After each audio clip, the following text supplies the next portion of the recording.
ગામડાનો ધબકાર ચેનલના સૌ ખેડૂત મિત્રોને જય માતાજી. મિત્રો, આજે 29 ડિસેમ્બર. હવામાનની વાત કરીએ તો માવઠું અને ઠંડી બે આવી રહ્યા છે. મિત્રો, પહેલાં આપણે આઈએમડી શું કહી રહ્યું છે એ જોઈએ. આઈએમડી હજી પૂરું ગુજરાત માટે પોઝિટિવ નથી, પણ માવઠું ચોક્કસ છે. આપણે આઈએમડીની વ્યાખ્યા બધી લઈ લઈએ, એનું શું કહેવાનું થાય છે અત્યારના મોર્નિંગ બુલેટિનમાં.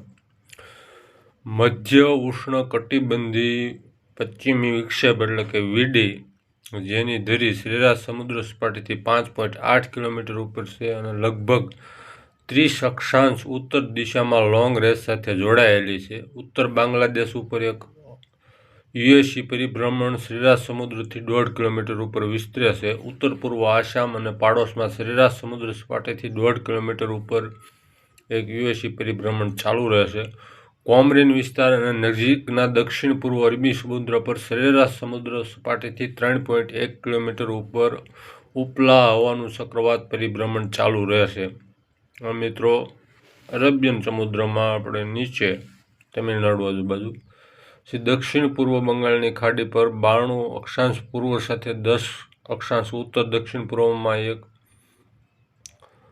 ટ્રફ સરેરાશ સમુદ્ર સપાટીથી 1.5 કિલોમીટર ઉપર રહેશે. ઉષ્ણ કટિબંધી વીડી જેટ પ્રવાહ દક્ષિણ પશ્ચિમ રાજસ્થાન ઉપર પ્રવર્તે છે, જે સરેરાશ સમુદ્ર સપાટીથી 12.4 કિલોમીટર ઉપર 150 નોટના મુખ્ય પવનો સાથે ફૂંકાય છે. 30 ડિસેમ્બર 2025થી પશ્ચિમી હિમાલય પ્રદેશને એક નવો વીડી અસર કરે તેવી શક્યતા છે. આ હતું બુલેટિન. હવે એને ઠંડી અને બરફ અને વરસાદ વિશે શું કહ્યું. 30 ડિસેમ્બરથી 2 જાન્યુઆરી દરમિયાન જમ્મુ કાશ્મીર, લદ્દાખ, ગિલગિટ બલ્ટિસ્તાન, મુઝફ્ફરાબાદમાં છૂટાછવાયાથી હળવા વ્યાપક હળવો મધ્યમ વરસાદ અને બરફ પડવાની શક્યતા છે. 30 ડિસેમ્બરથી 2 જાન્યુઆરી દરમિયાન હિમાચલ પ્રદેશ, ઉત્તરાખંડમાં છૂટાછવાયો હળવો મધ્યમ વરસાદ પડવા અને બરફ પડવાની શક્યતા છે. 29 ડિસેમ્બરે જમ્મુ કાશ્મીર, લદ્દાખ, ગિલગિટ બાલ્ટિસ્તાન, મુઝફ્ફરાબાદમાં છૂટોછવાયો હળવો મધ્યમ વરસાદ અને બરફ પડવાની શક્યતા છે. 31 ડિસેમ્બરથી 1 જાન્યુઆરી સુધી પંજાબ, હરિયાણા, ચંદીગઢ, પશ્ચિમ ઉત્તર પ્રદેશ અને રાજસ્થાનમાં છૂટાછવાયા હળવાથી મધ્યમ વરસાદ પડવાની શક્યતા છે. મિત્રો, એમાં રાજસ્થાન એને અત્યારે એડ કર્યું છે. હવે ગુજરાત એડ થશે એકાદ બે દિવસમાં. 29 થી 31 ડિસેમ્બર અને 1 જાન્યુઆરી દરમિયાન અંદમાન અને નિકોબાર ટાપુઓ પર પવનો સાથે વીજળીના કડાકા સાથે પવનની ગતિ 30-40 કિલોમીટર પ્રતિ કલાક રહેવાની શક્યતા છે. લઘુત્તમ તાપમાનની આગાહી.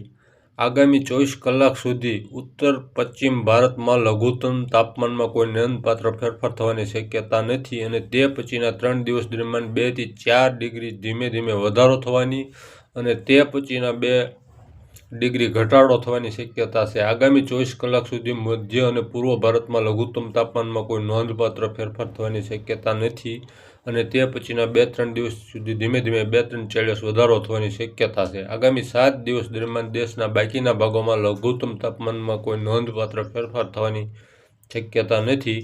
ગાઢ ધુમ્મસ, શીતલહેર અને ઠંડા દિવસની ચેતવણી.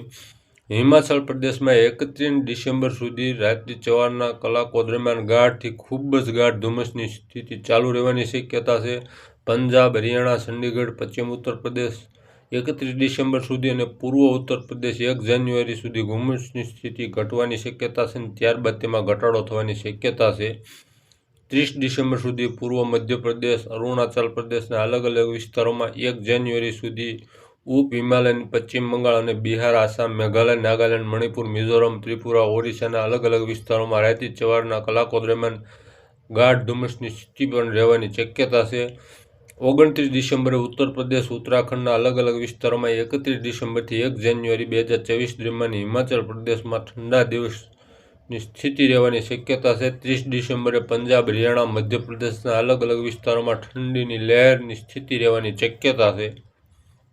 મિત્રો, આ ઠંડી, ધુમ્મસ, વરસાદ અને બરફની વાત થઈ. મિત્રો, હવે ઠંડીની આપણે વાત કરીએ તો હજી 2-4 દિવસ પછી ઠંડી આપણે વીડીની અસર નબળી પડશે, એટલે સારો હોવો પડશે. પણ જે 31 અને 1 જે વીડીનો ટ્રફ લંબાય છે અને કોમરીન વિસ્તારમાં યુએસી છે, એટલે અરબી સમુદ્રમાં અહીંયાથી ટ્રફનો બંનેનું સુપ્ત અસરે માવઠાની ફૂલ શક્યતા છે. એમાં ઉત્તર ગુજરાત કચ્છ અને ઉત્તર સૌરાષ્ટ્રના વિસ્તારોમાં ખાસ ખ્યાલ રાખો. બીજે છૂટો છવાયો હળવા મધ્યમ ઝાપટા પડી શકે.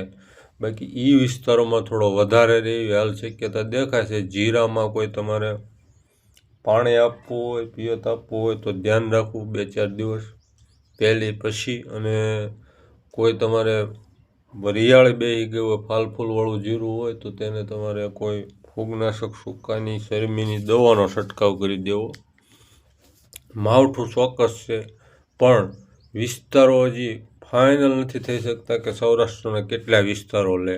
બાકી ઉત્તર ગુજરાત અને કચ્છનો કોઈ પણ વિસ્તાર મળવો મધ્યમ થઈ શકે. અહીંયા છૂટો છવાયો છે. એના પગલાં લેવા જો કોઈ ફારફેર રહેશે તો વધારે અપડેટ આપજો. ચેનલને સબસ્ક્રાઈબ કરજો, વિડીયોને લાઈક કરજો અને શેર કરજો. જય માતાજી.